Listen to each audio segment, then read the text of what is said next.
Yes, you can just drop a LUT on your footage, but if you're expecting magic with no intention behind the shot, it's not going to work. What actually makes footage feel cinematic starts way before color grading. It's the details, the way you shoot, how you use light, how you move, how you frame, and when you get those right, that's when a LUT really does its job.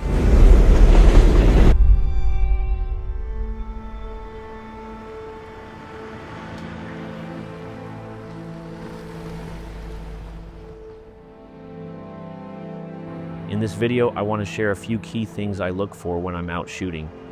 After years of not being happy with how my footage looked, I finally sat down and developed my own LUT, something that gave me the tone I was always chasing: dramatic, rich, moody.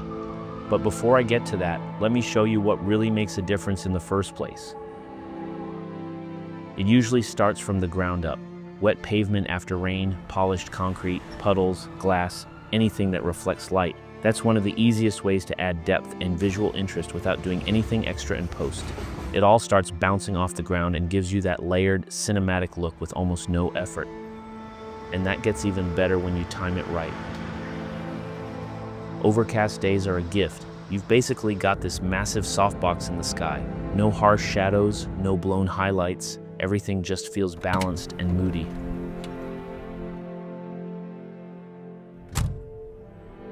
Then there's blue hour, my favorite time to shoot. That little window after the sun's gone down but the sky still holds some light. It adds this natural moody glow to everything, and it plays beautifully with practical lights in the scene. You don't need a lighting setup if you know when to hit record. The timing alone will do the work for you. And once I've got the light working with me, I think about how I'm going to move. I always keep it slow and intentional. Push-ins, pullbacks, subtle slides. Sometimes I'll just track a subject, follow behind someone walking, or move with them through a space. The camera almost feels like it's breathing with the scene. It's subtle, but that rhythm makes everything feel more alive. You don't need fancy moves, just a good sense of timing and control. To support that movement, framing is everything. I naturally gravitate toward anything with strong lines that pull your eye into the shot. Sometimes I just let the lines guide the frame and do their thing. And once you start noticing these patterns, you can't unsee them. They become second nature.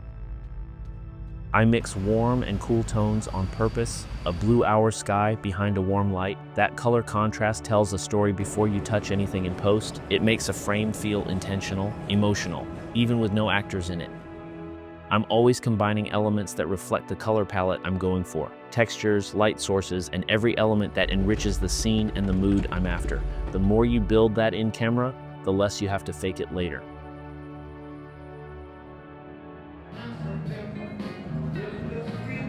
And of course, whatever you see in the scene that gives ambiance or helps the viewer feel the space. Add a sound effect that brings more depth and makes the experience more immersive.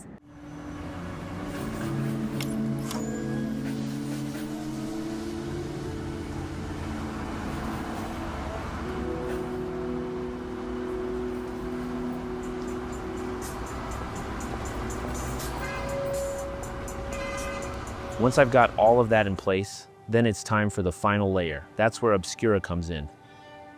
Obscura works directly on your footage.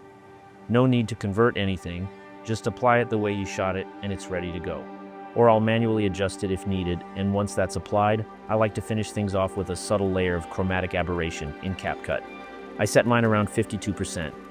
It slightly separates the color channels at the edges of the frame, kind of like what you'd get from old lenses or imperfect film stocks. It's not something most people notice directly, but they'll feel it. And when you combine all of this, the light, the framing, the color, the sound, and the subtle finishing, that's when your video stops feeling like just a recording and starts to feel like a scene from something bigger.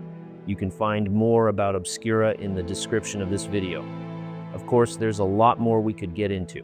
ND filters, mist, manual settings, lens choice, but I'll save that for another time. If this helped in any way, please subscribe.